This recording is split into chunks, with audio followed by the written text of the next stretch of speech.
নমস্কার বন্ধুরা, আজকে আপনাদের সাথে একটা নতুন ধরনের রেসিপি শেয়ার করব, যে রেসিপিটা হয়তো আপনারা কখনো দেখেননি। চলুন এর জন্য কি কি লাগবে প্রথমেই আপনাদের দেখিয়ে দিয়েছি। প্রথমেই আমি পটলগুলোকে ভালো করে ছাড়িয়ে নিয়ে আমি দুভাগ করে দুভাগের মধ্যখান থেকে হালকা হালকা করে ঠিক এইভাবে চিড়ে দেবো।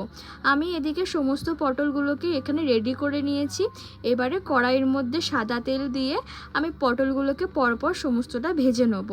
একটা পিঠ ভাজা হয়ে যাবার পরেই আমি পরের পিঠটাকেও ভেজে নেব। আর যতক্ষণে আমাদের ভাজা হচ্ছে মশলা রেডি করে নেব।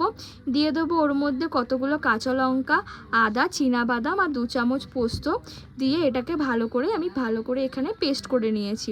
পেস্টটা হয়ে যাওয়ার পরেই দেখিয়ে দেবো এখানে পটলগুলো আমাদের এখানে ভালো করে ভাজা হয়ে গেছে। ওর পরে ওই তেলের মধ্যেই আমি কালো জিরে ফোড়ন দিয়ে নিয়েছি আর দিয়ে দেবো ওর মধ্যে কেটে রাখা আগে থেকে পেঁয়াজ কুচিগুলো একটুখানি হালকা করে ফ্রাই হয়ে যাওয়ার পরে আমি ওর মধ্যে মশলাগুলোকে অ্যাড করে দেবো। দিয়ে দেবো ওর মধ্যে 1 চামচ মতো হলুদ গুঁড়ো, তারপরে ওর মধ্যে দিয়ে দেবো আমি স্বাদ মতো নুন, দেবো আমি ওর মধ্যে 1 থেকে 1.5 চামচ মতো লঙ্কা গুঁড়ো দিয়ে ভালো করে আমি এটাকে মিক্স করব। আর এখানে আমি মাছের ডিমটাকে নিয়ে নিয়েছি।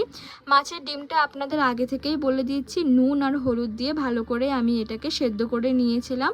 সেদ্ধ করে নেওয়ার পরে কিন্তু আমি এটাকে দিয়ে দিয়েছি।